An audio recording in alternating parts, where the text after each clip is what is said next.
Good afternoon, ma'am. Good afternoon, ma'am. Good afternoon, ma'am. Good afternoon. നമ്മൾ ഓഡിറ്റിന്റെ class ആയിരുന്നു കഴിഞ്ഞത്. നിങ്ങൾ വായിച്ചു നോക്കിയായിരുന്നോ?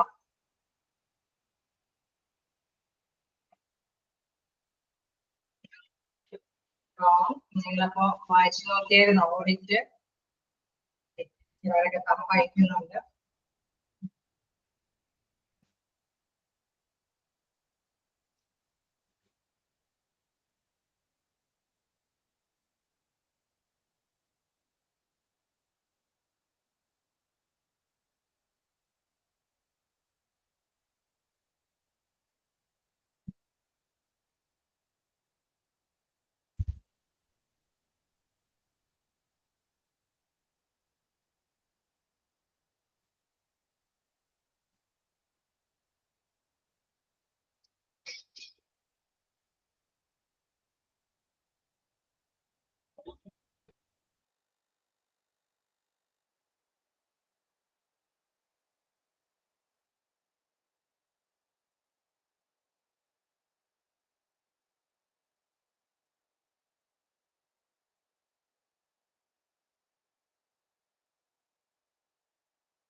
ഓക്കെ, നമുക്ക് അവിടെ നോക്കാം. അതായത് എന്തോ ഓഡിറ്റിങ്ങിന് കുറെ പേര് ഒക്കെ പറയുന്നുണ്ട്. എനിവേ കുറച്ച് പേർക്ക് എന്തോ ഓഡിറ്റിങ്ങിന്റെ ചെറിയൊരു സ്റ്റാർട്ടിങ് ഒന്നുകൂടി പറയണമെന്ന് പറയുന്നുണ്ട്. എന്താണോ നമുക്ക് എല്ലാം എടുക്കാൻ സമയം ഉണ്ടാവില്ല. എന്നാലും ഓഡിറ്റിംഗ് എന്താന്നുള്ള മീനിങ് നിങ്ങൾ ക്യാച്ച് ചെയ്യുക. അതായത് ഓഡിറ്റിംഗ് എന്ന് പറയുമ്പോൾ നമുക്ക് എന്തെങ്കിലും ഒരു എന്തെങ്കിലും ഒരു സ്റ്റാൻഡേർഡ് ഒരു ഓർഗനൈസേഷൻ ആവുമ്പോൾ ഒരു ലക്ഷ്യം ഉണ്ടാവും. അല്ലെങ്കിൽ ഹോസ്പിറ്റലാണെങ്കിലും അതിനൊരു ലക്ഷ്യം ഉണ്ടാവും. നമുക്ക് സർവീസിനോടൊപ്പം തന്നെ എന്തായാലും ഒരു പ്രോഫിറ്റ് ലക്ഷ്യം ഉണ്ടാവും അല്ലെ. അപ്പൊ ആ ലക്ഷ്യം നേടിയെടുക്കാൻ വേണ്ടിയിട്ട് കുറച്ച് സ്റ്റാൻഡേർഡ്സ് ഒക്കെ ഫിക്സ് ചെയ്തിട്ടുണ്ടാവും. ഇൻ കേസ് ഇപ്പൊ ജീവനക്കാരുടെ കാര്യങ്ങളെ കുറിച്ചിട്ടാണെങ്കിൽ നമ്മള് കുറച്ച് ജീവനക്കാരെ എന്താണ് അവരുടെ കുറച്ച് ചെലവ് അല്ലെ, അവരുടെ ഫിനാൻസ് ചെലവഴിച്ചിട്ടായിരിക്കും അവരെ അപ്പോയിന്റ്മെന്റ്സ് കൊടുക്കുന്നത്. അത് അനുസരിച്ചിട്ടുള്ള പേഷ്യൻസിനെ സർവീസ് ചെയ്യുമ്പോൾ കിട്ടുന്ന റിട്ടേൺസ് ബേസ് ചെയ്തിട്ടായിരിക്കും, അതിനെയൊക്കെ കാൽക്കുലേറ്റ് ചെയ്തിട്ടായിരിക്കും ഹ്യൂമൻ റിസോഴ്സുകളൊക്കെ അവിടെ കൊടുക്കുന്നത്. അതേമാതിരി തന്നെ ഫിനാൻഷ്യലി എക്യുപ്മെന്റ്സ് ആണെങ്കിലും എല്ലാം തന്നെ പല ഒരു ചിന്താഗതിയോട് കൂടിയിട്ടായിരിക്കും അവിടെ എസ്റ്റാബ്ലിഷ് ചെയ്യുന്നത്. അങ്ങനെ വെച്ചിരിക്കുന്ന സ്റ്റാൻഡേർഡ് വെച്ചിട്ട് നിലവില് ആ ഡ്യൂട്ടി ചെയ്യുമ്പോൾ കേസ് മാൻ പവർ ആണെങ്കിലും അല്ലെങ്കിൽ മിഷനറീസ് ആണെങ്കിലും സമയമെടുത്തിട്ട് എത്രത്തോളമാണ് അവർ കൈകാര്യം ചെയ്യുന്നതെന്ന് വിലയിരുത്തിയിട്ട് അതിലെന്തെങ്കിലും പോരായ്മകൾ ഉണ്ടെങ്കിൽ അതിലെല്ലാം മാറ്റങ്ങൾ ഭേദഗതികളൊക്കെ കൊടുത്ത് വീണ്ടും നല്ല രീതിയിലേക്ക് വിചാരിച്ച ലക്ഷ്യത്തിലേക്ക് എത്താൻ വേണ്ടിയിട്ടുള്ള കാര്യങ്ങളെ അവലോകനം ചെയ്യുന്നതാണ് ഓഡിറ്റ് എന്ന് പറയുന്നത്. അത് ഫിനാൻഷ്യലി ഓഡിറ്റ് ആവാം, അതല്ലെങ്കിൽ ഹ്യൂമൻ റിസോഴ്സുമായി ബന്ധപ്പെട്ട ഓഡിറ്റ് ആവാം, അതല്ലെങ്കിൽ പേഷ്യൻസിന് എന്തെങ്കിലും നല്ല നല്ല സർവീസുകൾ കൊടുക്കാൻ വേണ്ടിയിട്ടുള്ള ഓഡിറ്റ് ആവാം. അങ്ങനെ വ്യത്യസ്ത തരത്തിലുള്ള കാര്യങ്ങൾക്ക് ഓഡിറ്റ് നടത്താം. മെയിൻ ആയിട്ടുള്ള ലക്ഷ്യം ഒന്നല്ലെങ്കിൽ ചിലപ്പോൾ ചില ബിസിനസ് ഫേമുകൾ കണ്ടിട്ടില്ലേ, ചിലപ്പോൾ അവര് പെട്ടെന്ന് തകർന്നു പോകും. ബിസിനസ് ചിലപ്പോൾ ആണെങ്കിൽ ലക്ഷ്യത്തിലേക്ക് എത്താൻ പറ്റാതെ വരും. അപ്പൊ എന്തുകൊണ്ടാണ് ഈ തകർച്ച സംഭവിച്ചിരിക്കുന്നത് എന്ന് കണ്ടുപിടിക്കാനായിട്ട് അവർ ചിലപ്പോൾ ഓഡിറ്റ് നടത്തും. അപ്പൊ എന്താ അപാകത കൊണ്ടാണ് ഈ ബിസിനസ് അങ്ങനെ പ്രോഫിറ്റബിൾ ആവാതിരുന്നത് എന്നുള്ള കാരണം കണ്ടുപിടിച്ച് അതൊക്കെ പരിഹരിച്ചിട്ട് വീണ്ടും ബിസിനസ് ചിലപ്പോൾ ആണെങ്കിൽ റീ ഓപ്പൺ ചെയ്യും.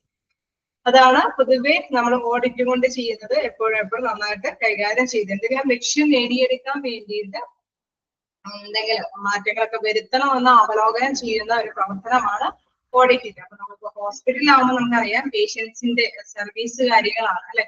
പേഷ്യൻസിന് നല്ല സേവനങ്ങൾ കാഴ്ചവെക്കാൻ വേണ്ടിയിട്ട് എന്തെങ്കിലും ലാബിൽ എന്തെങ്കിലും ഭേദഗതികൾ വരുത്തണോ, അല്ലെങ്കിൽ ഹ്യൂമൻ റിസോഴ്സസിൽ എന്തെങ്കിലും ഭേദഗതികൾ വരുത്തണോ, അതല്ലെങ്കിൽ മെഷീനറി കൊണ്ടുവരുന്ന എക്യുപ്മെന്റ്സിൽ എന്തെങ്കിലും മാറ്റങ്ങൾ വരുത്തണോ, അങ്ങനെ പല വ്യത്യസ്ത തരത്തിലുള്ള ആലോചനകൾ അവിടെ ചെയ്തിരിക്കും. അങ്ങനെയുള്ള കാര്യങ്ങളൊക്കെയാണ് ഓഡിറ്റ് കാര്യങ്ങൾ നടക്കുന്നത്. അപ്പൊ നിങ്ങൾക്ക് ഏകദേശം എന്താണ് എന്നുള്ള കാര്യം ക്ലിയർ ആയോ? ജസ്റ്റ് ഞാനൊന്ന് പറഞ്ഞതേ ഉള്ളൂ. ഓഡിറ്റിന്റെ ഒരു ജസ്റ്റ് ഒരു സ്റ്റാർട്ടിങ് എത്താൻ വേണ്ടിയിട്ട്. ഓക്കെ, അത്യാവശ്യം കുറച്ച് പേരൊക്കെ വഹിക്കുന്നുണ്ട്. അപ്പൊ നമുക്ക് കണ്ടിന്യൂ ചെയ്യാം അല്ലെ. അപ്പൊ നമ്മളെ പറഞ്ഞു നിർത്തിയത് എന്താന്ന് വെച്ച് കഴിഞ്ഞാൽ എന്താണ് നമ്മുടെ ഇവിടെ ഓർഗനൈസേഷൻ ഓഡിറ്റ് വരെയാണ് പറഞ്ഞു നിർത്തിയത്. ഇനി നമുക്ക് നെക്സ്റ്റ് ടോപ്പിക് എന്ന് പറയുന്നത് മെത്തേഡ്സ് യൂസ്ഡ് ഇൻ ഓഡിറ്റ്.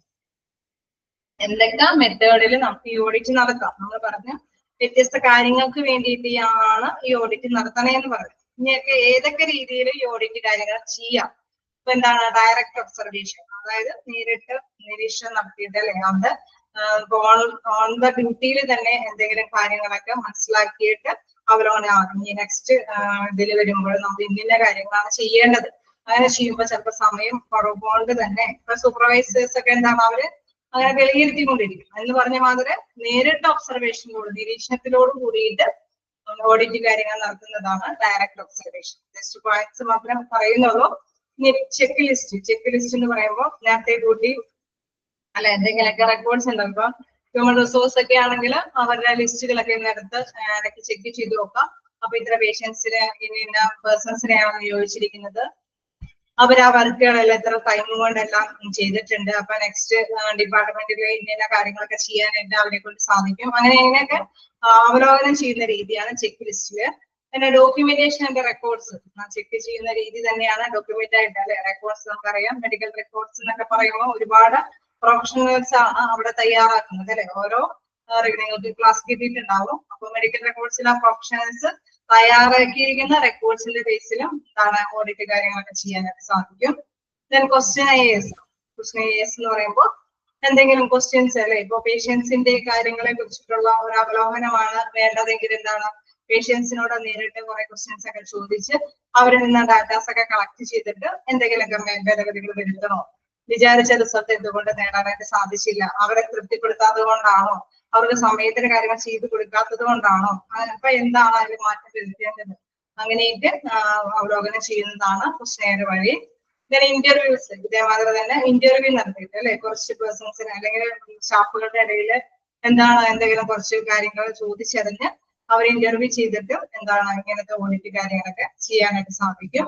അതേമാതിരി തന്നെ ക്ലിനിക്കൽ കേസ് റിവ്യൂ, നേരത്തെ കുട്ടികളുടെ ചികിത്സാ രീതികളെ ഒന്ന് പുനഃപരിശോധന ചെയ്തിട്ട് ആ രീതി അനുസരിച്ചിട്ട് നമുക്ക് നല്ല റിസൾട്ട് കിട്ടിയോ, ആ രീതിയിൽ നിന്ന് വ്യത്യസ്തമായ എന്തെങ്കിലും രീതി ഫോളോ ചെയ്ത് കഴിഞ്ഞ് കഴിഞ്ഞാൽ വിചാരിച്ച റിസൾട്ട് നേടിയെടുക്കാൻ നല്ല സേവനം കാഴ്ചവെച്ച് നല്ല സ്മൂത്ത്ലി റൺ ചെയ്ത് പോകാനായിട്ട് ഹോസ്പിറ്റലിൽ സാധിക്കുമോ, അങ്ങനെയൊക്കെയുള്ള കാര്യങ്ങൾ ചിന്തിക്കുന്നതാണ് എന്താണ് നമ്മുടെ ക്ലിനിക്കൽ കേസ് റിവ്യൂവിലൂടെ ഓഡിറ്റ് ചെയ്യുമ്പോൾ സാധ്യമാകും. ഓക്കെ, അങ്ങനെ വ്യത്യസ്ത മെത്തേഡിലൂടെ നമുക്ക് ഓഡിറ്റ് നടത്താം.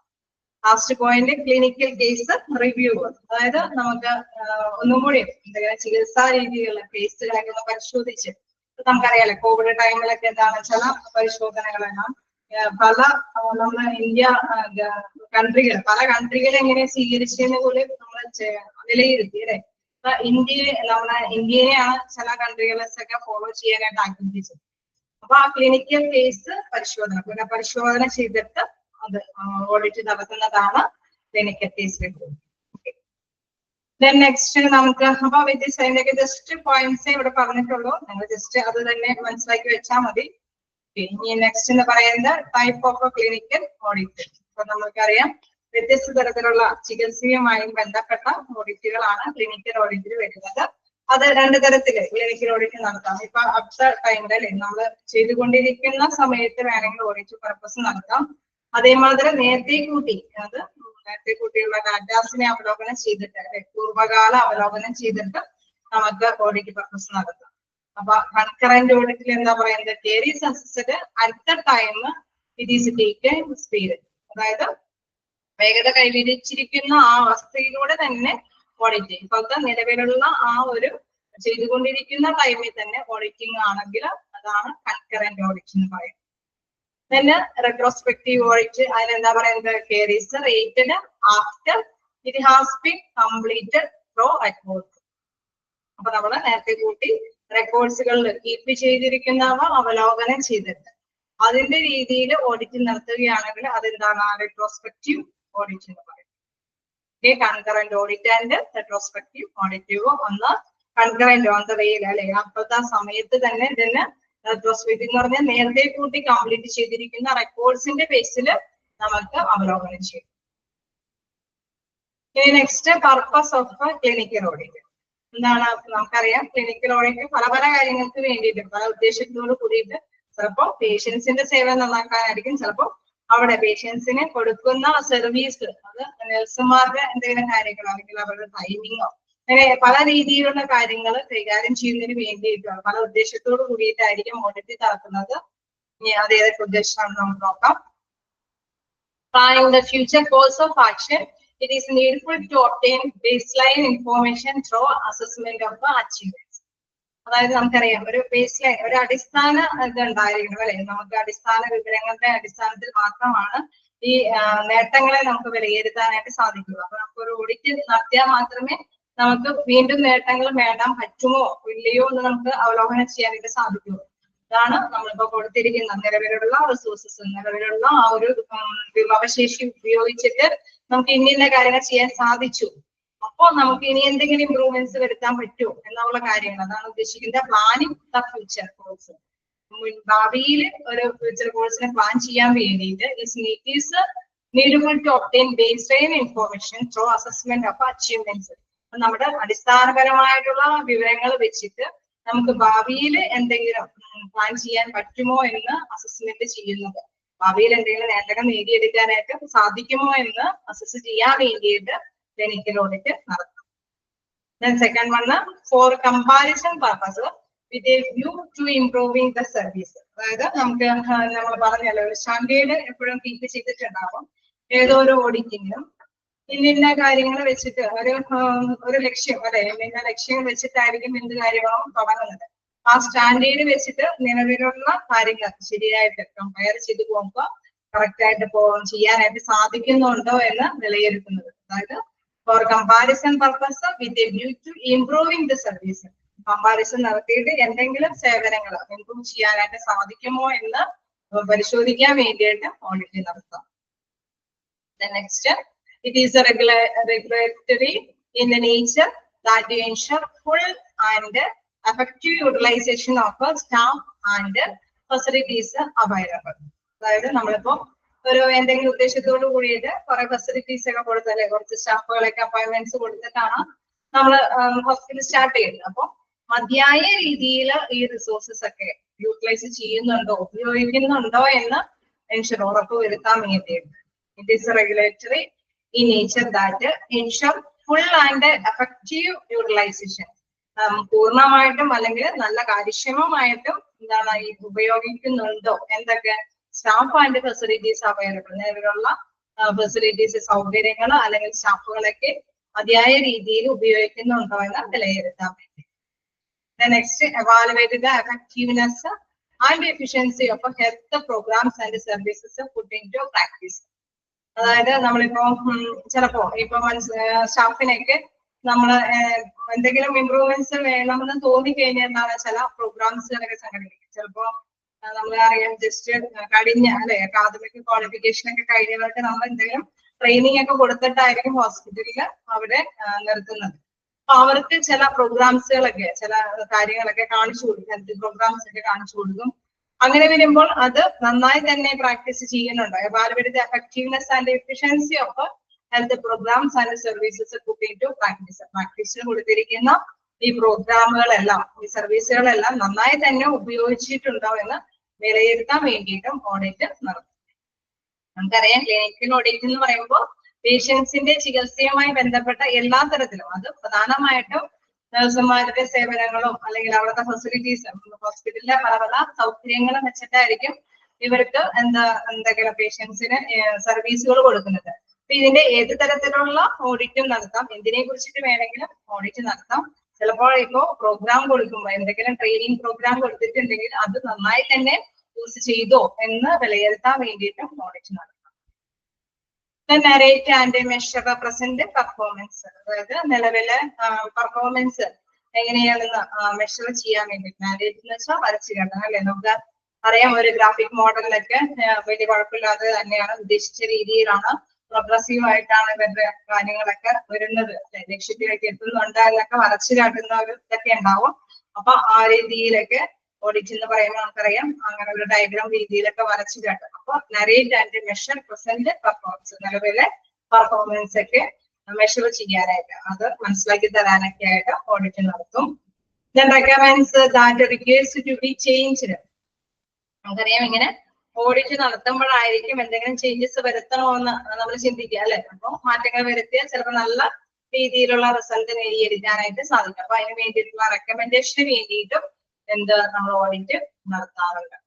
Help to mobilise resources for change. ചിലപ്പോ ചില റിസോഴ്സസ് ചിലപ്പോ ഫിനാൻഷ്യലി ആയിരിക്കാം, അല്ലെങ്കിൽ എന്തെങ്കിലും മെഷീനറിയോ അല്ലെങ്കിൽ ഹ്യൂമൻ റിസോഴ്സസ് ഒക്കെ ഒന്നുകൂടി വർദ്ധിപ്പിക്കേണ്ട ചില ഡിപ്പാർട്ട്മെന്റുകളൊക്കെ ഉണ്ടാവും. അവിടേക്ക് ചിലപ്പോൾ കൂടുതലായിട്ട് ഇൻവെസ്റ്റ് ചെയ്യേണ്ടതുണ്ടാവും. അപ്പൊ അത്തരത്തിലുള്ള എന്ത് തരത്തിലുള്ള റിസോഴ്സുകളാണ് അവിടെ ചേഞ്ചിന് വേണ്ടിയിട്ട്, മാറ്റങ്ങൾക്ക് വേണ്ടിയിട്ട് നിക്ഷേപിക്കേണ്ടതായിട്ട് വരിക. ചിലപ്പോൾ മെഷീനറി ആയിരിക്കാം, ചിലപ്പോൾ കുറച്ചും കൂടി പേഴ്സൺസിനെ ജോലിയിലേക്ക് കയറ്റേണ്ടതായിരിക്കാം. എന്ത് തരത്തിലുള്ള ഇതാണ് അവിടെ നിക്ഷേപിക്കേണ്ടതെന്ന് മനസ്സിലാക്കാൻ വേണ്ടിയിട്ട് ഓഡിറ്റ് നടത്തും. Then appraise the past and modify the present process. പ്രധാനമായിട്ട് നമുക്കറിയാം എന്താണ് പാസ്റ്റിലെ നിലവിലുള്ള ആ ഒരു പാസ്റ്റിലെ കണ്ടീഷൻസിൽ ഭേദഗതികൾ വരുത്താനായിട്ട് ഇപ്പോഴത്തെ ഓഡിറ്റ് നടത്തിയിട്ട് എന്തെങ്കിലും ഭേദഗതികൾ വരുത്തണോ എന്ന് മനസ്സിലാക്കാൻ വേണ്ടിയിട്ട് ക്ലിനിക്കൽ ഓഡിറ്റ് നടത്തും എന്നുള്ളതാണ്. അപ്പൊ പല പല ഉദ്ദേശത്തോട് വേണ്ടിയിട്ട് ആണ് ക്ലിനിക്കൽ ഓഡിറ്റ് നടത്തുന്നത് എന്നുള്ള കാര്യം നിങ്ങൾ മനസ്സിലാക്കി വെക്കാം. ജസ്റ്റ് ഒന്ന് വായിച്ചു നോക്കാം, എന്തെങ്കിലും ഡോക്ടറെ ചോദിക്കാം.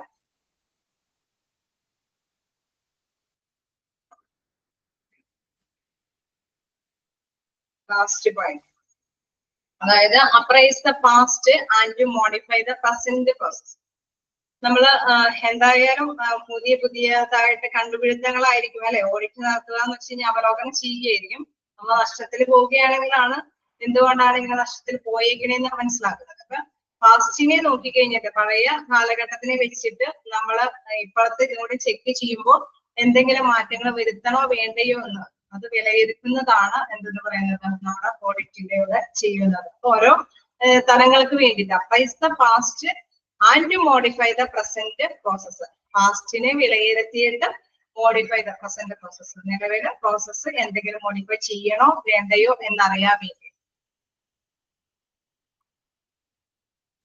എന്തെങ്കിലും നരേറ്റ് എന്ന് പറഞ്ഞാൽ ഞാൻ എന്താ പറഞ്ഞത് അല്ലെ, അക്കൗണ്ടിങ് മാനറിലൊക്കെ വരച്ചു കാട്ടാൻ ഡയഗ്രാം പോലെയൊക്കെ വരച്ചു കാട്ടും. ഓക്കെ, ഇപ്പോഴത്തെ ആ ഒരു സ്റ്റേജിൽ ഇങ്ങനെ മുകളിലേക്ക് കയറി പോവുകയാണ്, പ്രശ്നമില്ലാതെ പ്രോഫിറ്റബിൾ ആയിട്ടാണ് ഈ ബിസിനസ് പോകുന്നത് എന്നൊക്കെ വരച്ചു കാട്ടും. അപ്പൊ അങ്ങനെ വരച്ച് കാട്ടുന്ന ഒരു മനസ്സിലാക്കാൻ വേണ്ടിയിട്ട് ഓഡിറ്റ് നടത്തും. ചിലപ്പോ നമ്മളുടെ ബുക്ക് ചിലപ്പോൾ താഴേക്ക് ഡൗൺ ആയിട്ടായിരിക്കും കാണിക്കുന്നത്, വിചാരിച്ച സ്റ്റാൻഡേർഡിൽ നിന്നും താഴേക്ക് എന്താ പറയുക ഡൗൺ ആയിട്ട് കാണിക്കുന്ന ഒരു മാർക്കിലേക്കൊക്കെ വരികയാണെങ്കിൽ ഓക്കെ ബിസിനസ് അങ്ങനെയല്ല പോണത്, നല്ല രീതിയിലല്ല പോയത് മെഷർ ചെയ്യാനായിട്ട് സാധിക്കും, അവർക്കൊന്നും കണ്ടുപിടിക്കാനായിട്ട് സാധിക്കും. അതാണ് നരേറ്റ് എന്ന് പറഞ്ഞാൽ വരച്ച് കാട്ടുക എന്നാണ് മീൻ ചെയ്യുന്നത്.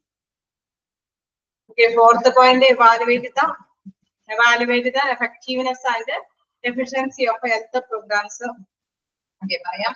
Evaluate the effectiveness and efficiency of health programs and service put into practice. അതായത് നമ്മൾ പറഞ്ഞു ചിലപ്പോ എന്താണ് പേഷ്യൻസിന്റെ സർവീസിലായിരിക്കും മാറ്റങ്ങളൊക്കെ വരുന്നത്. അപ്പോൾ ചിലപ്പോ ഈ പേഷ്യൻസിനെ സർവീസ് ചെയ്യുമ്പോൾ ചില നഴ്സുമാർക്ക് ചില കാര്യങ്ങളൊക്കെ അല്ലെ, ചില മോട്ടിവേഷൻ ആയിട്ടുള്ള ചില ക്ലാസ്സസ് നിങ്ങൾക്ക് താഴേക്കുള്ള പോയിന്റ്സിലൊക്കെ വരുന്നുണ്ട്. ചില മോട്ടിവേഷൻ പ്രോഗ്രാംസ് ഒക്കെ ഇവർക്ക് കൊടുക്കുന്നിരിക്കും. ആ പ്രോഗ്രാമുകളെല്ലാം നല്ല രീതിയിൽ വിനിയോഗിച്ചിട്ടുണ്ടോ എന്ന് വിലയിരുത്തണം അല്ലെ. അത് ആ പ്രോഗ്രാം കൊടുത്തിട്ട് കുറച്ച് ഇൻഡസ്ട്രി പൈസ കൊടുത്ത് പ്രോഗ്രാം ഒക്കെ സംഘടിപ്പിച്ച് നഴ്സുമാർക്ക് ആ ഒരു പ്രോഗ്രാമിലൊക്കെ ചാൻസ് കൊടുത്തിട്ട് അവർ എഫക്റ്റീവായിട്ട് യൂട്ടിലൈസ് ചെയ്താൽ മാത്രമേ ഹോസ്പിറ്റലിനെ സംബന്ധിച്ച് മെച്ചമുള്ളൂ. അപ്പൊ അതുകൊണ്ട് എവാലുവേറ്റ് ചെയ്ത effectiveness and efficiency of health programmes and services put into practice. അത് പ്രാക്ടീസിലൂടെ നടപ്പായി പോകുന്നുണ്ടോ എന്നറിയാം.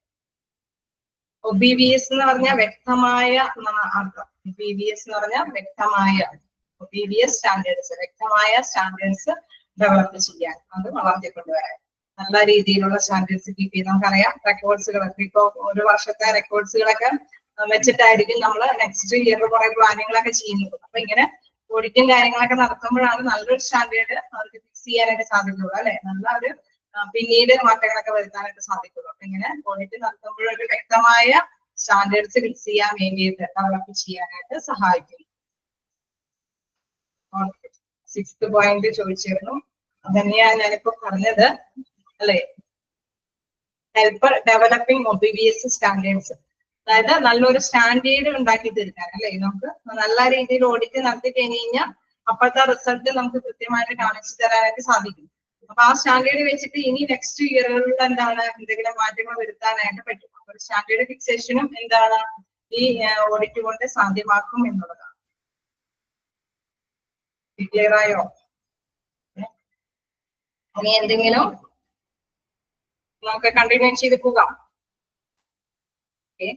പിന്നെ അടുത്തത് നമ്മൾ pre request for clinical audit. Pre request for clinical audit എന്താ പറയുന്നത്? ക്ലിനിക്കൽ ഓഡിറ്റിന് വേണ്ടിയിട്ട് ഒരു മുൻകൂർ ആവശ്യം ഉണ്ടായിരിക്കല്ലേ. എന്തെങ്കിലും കാര്യം സാധിക്കാൻ വേണ്ടിയിട്ടാണ് ഈ ഓഡിറ്റ് നടത്തണമെന്ന് നമ്മൾ പറഞ്ഞു. അപ്പൊ അതാ ഒരു ആവശ്യം എന്തുകൊണ്ടാണ്? അപ്പൊ ഈ റിക്വസ്റ്റ് ഫോർ ക്ലിനിക്കൽ ഓഡിറ്റ് നടത്തുന്നതിന്റെ പ്രധാനപ്പെട്ട ആവശ്യം എന്താണ്? ഫസ്റ്റ് വൺ പറയുന്നത് മെഡിക്കൽ ഓഡിറ്റ് കമ്മിറ്റി. കമ്മിറ്റിക്ക് വേണ്ടിയിട്ട് ഈ ക്ലിനിക്കൽ ഓഡിറ്റ് നടത്താം. അതില് നിങ്ങൾ ഫസ്റ്റ് പോയിന്റ് നോക്കാം. Hospital administration chairman, officer in charge member, secretary, head of departments member. അതായത് നമുക്കറിയാം കമ്മിറ്റി അല്ലെ, മെഡിക്കൽ കമ്മിറ്റി, ഓഡിറ്റ് കമ്മിറ്റി ഉണ്ടാവും. അത് സെക്കൻഡ് പോയിന്റ് കൂടി വായിച്ച് നിങ്ങൾക്ക് ക്ലിയർ ആവും. The committee to meet once a month on fixed day. അതായത് മാസത്തിലൊരിക്കല് ഒരു കൃത്യമായ ദിവസത്തിൽ എല്ലാ മാസവും എന്താണ് നമ്മുടെ മെഡിക്കൽ ഓഡിറ്റ് കമ്മിറ്റി കൂടണം.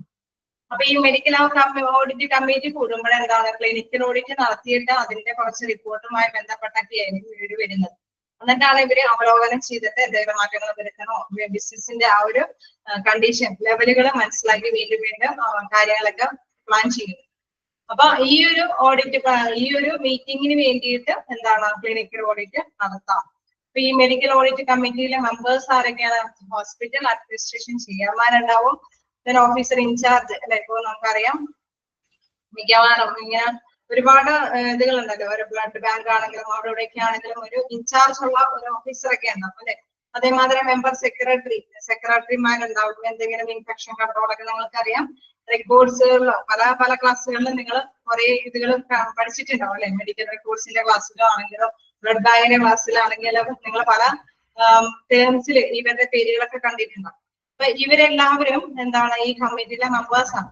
അപ്പൊ അവർക്കെല്ലാം എന്താണ് ഈ ചികിത്സയുമായി ബന്ധപ്പെട്ട ഒരു അവലോകനം ഒന്നിച്ച് കൈകാര്യം ചെയ്യേണ്ടതുണ്ടാവും. എങ്കിൽ മാത്രമേ ഹോസ്പിറ്റലിൽ നന്നായിട്ട് തന്നെ റൺ ചെയ്ത് പോവുകയുള്ളൂ. അപ്പൊ എന്തെങ്കിലും ഭേദഗതികളൊക്കെ വരുത്താൻ വേണ്ടിയിട്ട് ഈ ക്ലിനിക്കൽ ഓഡിറ്റ് നടത്തിയിരിക്കും. അപ്പൊ ചില ഡിപ്പാർട്ട്മെന്റുകൾ നമുക്കറിയാം, ചിലപ്പോൾ ലബോറട്ടറിയിലായിരിക്കും, അല്ലെങ്കിൽ ബ്ലഡ് ബാങ്കുമായി ബന്ധപ്പെട്ട അവിടെയായിരിക്കും, ഏതെങ്കിലും പ്ലേസിലൊക്കെ ആയിരിക്കും ഈ ഓഡിറ്റും കാര്യങ്ങളൊക്കെ ചെയ്യുക. അതനുസരിച്ചിട്ട് റിപ്പോർട്ടുകൾ അവിടെ വായിച്ചിട്ടായിരിക്കും എന്തെങ്കിലും ഭേദഗതികൾ വരുത്തണമെന്ന് തീരുമാനങ്ങൾ എടുക്കുന്നത്. അപ്പൊ ഹോസ്പിറ്റൽ അഡ്മിനിസ്ട്രേഷൻ ചെയർമാന്, ഓഫീസർ ഇൻചാർജർ, member secretary, head of different departments members എല്ലാം ഈ കമ്മിറ്റിയിലെ അംഗങ്ങളായിരിക്കും. അവര് എന്താണ് മാസത്തിൽ ഒരിക്കൽ ഒരു ഫിക്സഡ് ഡേയില് കമ്മിറ്റി കൂടും. അവർക്ക് വേണ്ടിയിട്ട് ക്ലിനിക്കൽ ഓഡിറ്റ് നടത്താം. ഇല്ലാന്ന് പറഞ്ഞ എന്താണ് ഇല്ലാന്ന് ഉദ്ദേശിച്ചത്? എന്തിന്റെയാണ് ഇല്ല എന്ന് ഉദ്ദേശിച്ചെന്ന് അറിയില്ല. ചിലടത്ത് ചിലപ്പോ ഹോസ്പിറ്റലിൽ ചിലപ്പോ ഇങ്ങനെ ഒരു മെയിൻ കമ്മിറ്റി കൂടുന്നുണ്ടാവില്ലായിരിക്കും, അതായിരിക്കും ഉദ്ദേശിക്കുന്നത്. അറിയില്ല. എനിവേ എന്തായാലും നമുക്ക് പഠിക്കാനുള്ളതിൽ ഇങ്ങനെയുണ്ട്, മെഡിക്കൽ ഓഡിറ്റ് കമ്മിറ്റി ഉണ്ടെന്ന്. ആ കമ്മിറ്റി ഇങ്ങനെ എന്താ പറയണേ, വൺസ് എ മന്തില് ഒരു ഫിക്സഡ് ഡേറ്റ് ഫോമ ഇല്ലെന്നാണ് പറഞ്ഞത്. ഓക്കെ, നിങ്ങൾ എന്നാ ഫോമ ഇട്ടോ. ചെയർമാൻ കഴിഞ്ഞിട്ട് ഒരു ഫോമ ഇട്ടോ. ഹോസ്പിറ്റൽ അഡ്മിനിസ്ട്രേഷൻ ചെയർമാന്, ദെൻ ഓഫീസർ ഇൻചാർജ്. ബ്ലഡ് ബാങ്കിലൊക്കെ ആണെങ്കിൽ ഒരു ഓഫീസർ ഇൻചാർജ് ഉണ്ടാവും. Then member, secretary member. അതേമാതിരി തന്നെ head of different departments members, പല അല്ലെ ഡിഫറെന്റ് ഡിപ്പാർട്ട്മെന്റിലെ ഹെഡ് ഓഫ് മെമ്പർ ഉണ്ടാവും. അവരൊക്കെ കൂടിയായിരിക്കും എന്റെ കമ്മിറ്റിയിലെ അംഗങ്ങളായിരിക്കുന്നത്. അവര് എന്താണ് ഒരു മാസത്തില് ഒരിക്കല് ഒരു ഫിക്സഡ് ഡേയില് കമ്മിറ്റി കൂടും. അപ്പൊ ഓഡിറ്റ്, ക്ലിനിക്കൽ ഓഡിറ്റിന്റെ ഒരു അവലോകനമൊക്കെ നടത്തും. എന്നിട്ട് എന്തെങ്കിലും ഭേദഗതികളൊക്കെ വരുത്തണമെങ്കിൽ ഭേദഗതികളൊക്കെ വരും. ഇനി വീണ്ടും പറയുന്നു, നെക്സ്റ്റ് ഒരു പോയിന്റ്, ഇങ്ങനെ ക്ലിനിക്കൽ ഓഡിറ്റ് നടത്താനുള്ള മറ്റൊരു ആവശ്യകത എന്താണ്? Well organised medical records. നമുക്കറിയാം റെക്കോർഡ്സുകൾ അല്ലെ ഇപ്പോഴും കീപ്പ് ചെയ്യുന്നു. ഹോസ്പിറ്റലാകുമ്പോൾ എപ്പോ വേണമെങ്കിലും ഇതുമായി ബന്ധപ്പെട്ട ഭേദഗതികളൊക്കെ വരുത്തണമെങ്കിൽ നല്ല റെക്കോർഡ്സുകൾ ഉണ്ടായിരിക്കണം. Hospital statistics, hospital resources, hospital utilisation rate, admission date. അതായത് സ്റ്റാറ്റിസ്റ്റിക് സ്ഥിതിവിവരണ കണക്കുകൾ അല്ലെ, റിസോഴ്സസ്, ആ വിഭവശേഷി എങ്ങനെയാണ് ഉപയോഗിച്ചിരിക്കുന്നത് എന്നുള്ള സ്ഥിതിവിവരണ കണക്കുകൾ അറിയാൻ വേണ്ടിയിട്ട്, അല്ലെങ്കിൽ ഹോസ്പിറ്റൽ യൂട്ടിലൈസേഷൻ റേറ്റ് എങ്ങനെയാണ്, അത് എത്ര ഇത് വെച്ചിട്ടാണ് അത്രയും ഉപഭോഗം ചെയ്തിരിക്കുന്നത്, എത്രമാത്രം പേഴ്സണെയാണ് ഓരോ ഡിപ്പാർട്ട്മെന്റിലും നമ്മൾ കൊടുത്തിരിക്കുന്നത്, ഹ്യൂമൻ റിസോഴ്സസ് എന്തോരം കൊടുത്തിട്ടുണ്ട്, അല്ലെങ്കിൽ എന്തോരം മെഷീനറി കൊടുത്തിട്ടുണ്ട്, അങ്ങനെ ആ ഒരു രീതികൾ എന്തൊക്കെ ടെക്നിക്കൽ ആയിട്ടുള്ള കാര്യങ്ങളാണ് ഓരോ ഡിപ്പാർട്ട്മെന്റിലും ചെയ്തിരിക്കുന്നത്, അല്ലെങ്കിൽ അഡ്മിഷൻ ഡേറ്റ എന്തോരം പേഷ്യൻസിന് അഡ്മിഷനൊക്കെ എടുത്തിട്ടുണ്ട് എന്ന എല്ലാത്തിനെയും കുറിച്ചിട്ടുള്ള ഒരു റെക്കോർഡ്സ് ഉണ്ടാവാൻ വേണ്ടിയിട്ടും എന്താണ് നമ്മൾ ഓഡിറ്റ്, ക്ലിനിക്കൽ ഓഡിറ്റ് മുൻകൂട്ടി തയ്യാറാക്കും. മനസ്സിലായി കാണുമെന്ന് വിചാരിക്കണം. പല പല കാര്യങ്ങളുണ്ട്, അതിൽ കുറച്ച് പോയിന്റ്സ് എടുത്ത് വെച്ചിരിക്കുകയാണ്. എന്താണ് മെഡിക്കൽ ഓഡിറ്റ് കമ്മിറ്റിക്ക് വേണ്ടിയിട്ടും വെൽ ഓർഗനൈസ്ഡ് മെഡിക്കൽ റെക്കോർഡ്സ്. അതുപോലെ പറയാം, മെഡിക്കൽ ഓഡിറ്റ് കമ്മിറ്റി ഒക്കെയാണോ? ഇനി നമ്മൾക്ക് ഉള്ളത് എന്താന്ന് വെച്ച് കഴിഞ്ഞാൽ, നമ്മളുടെ വെൽ ഓർഗനൈസ്ഡ് മെഡിക്കൽ റെക്കോർഡ്സ് എന്ന് പറഞ്ഞാൽ നല്ല രീതിയിൽ മെഡിക്കൽ റെക്കോർഡ്സുകൾ കീപ്പ് ചെയ്യാൻ വേണ്ടി നമ്മൾ നേരത്തെ പറഞ്ഞ എപ്പോഴും സ്റ്റാൻഡേർഡ് ആയിട്ടുള്ള ഒരു ഫിക്സേഷൻ വേണമെങ്കിൽ എന്താണ് നല്ല ഓഡിറ്റ് നടത്തിയിട്ടായിരിക്കണം ഡാറ്റകൾ ഉണ്ടാക്കേണ്ടത്. അപ്പൊ അങ്ങനെ വരുമ്പോൾ ആ ഡാറ്റാസ് എപ്പോഴും വാല്യുബിൾ ആയിരിക്കും അല്ലെ. ആ ഡാറ്റാസ് വെച്ചിട്ട് ഇപ്പോ നമ്മൾ എന്തെങ്കിലും തീരുമാനം എടുത്തു കഴിഞ്ഞാൽ അത് ഒരിക്കലും തെറ്റായി പോകില്ല. അപ്പൊ ഇത് തന്നെയാണ് ഇതിൽ പ്രധാനമായിട്ട് പറയുന്നത്. വെൽ ഓർഗനൈസ്ഡ് മെഡിക്കൽ റെക്കോർഡ്സിൽ ഹോസ്പിറ്റൽ സ്റ്റാറ്റിസ്റ്റിക്സ്, ഹോസ്പിറ്റൽ റിസോഴ്സസ്, അതായത് ഹോസ്പിറ്റലിന്റെ സ്ഥിതി വിവരണങ്ങൾ, പ്രധാനമായിട്ട് ഹോസ്പിറ്റലിന്റെ റിസോഴ്സസ് എന്ന് വെച്ച് കഴിഞ്ഞാൽ എന്താണ്, വിഭവശേഷി.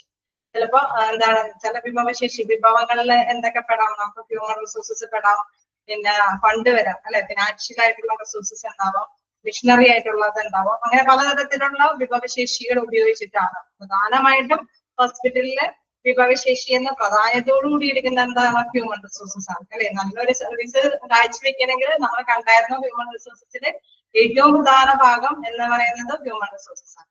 അപ്പൊ അതിനു വേണ്ടിയിട്ട് എപ്പോഴും സ്റ്റഡി ചെയ്തുകൊണ്ടിരിക്കും അല്ലെ, എപ്പോഴും ഓഡിറ്റ് കാര്യങ്ങൾ ചെയ്തുകൊണ്ടിരിക്കും.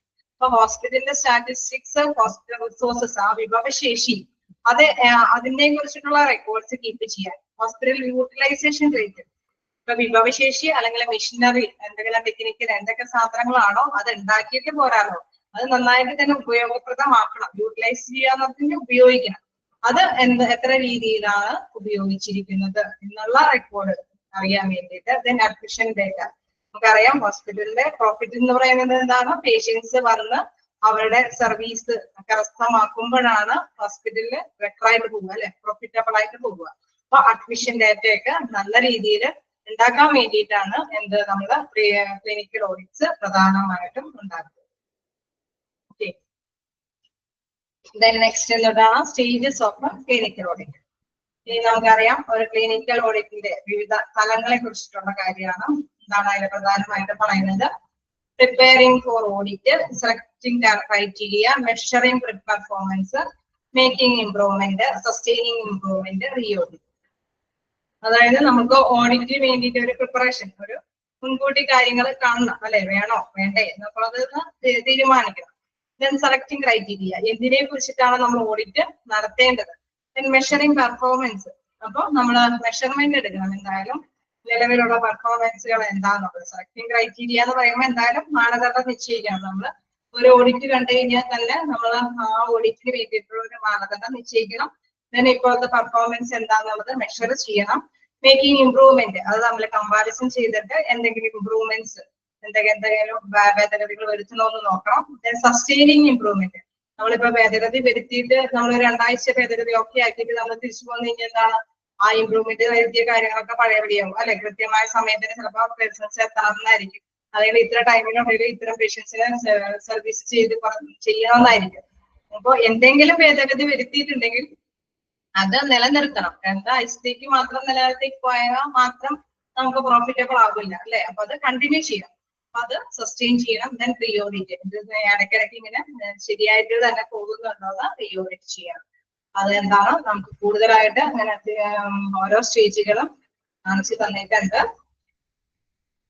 ഇവിടെ വരെയാണ് അതിന്റെ ഒരു സ്റ്റേജുകൾ കാണിച്ചിരിക്കുന്നത്.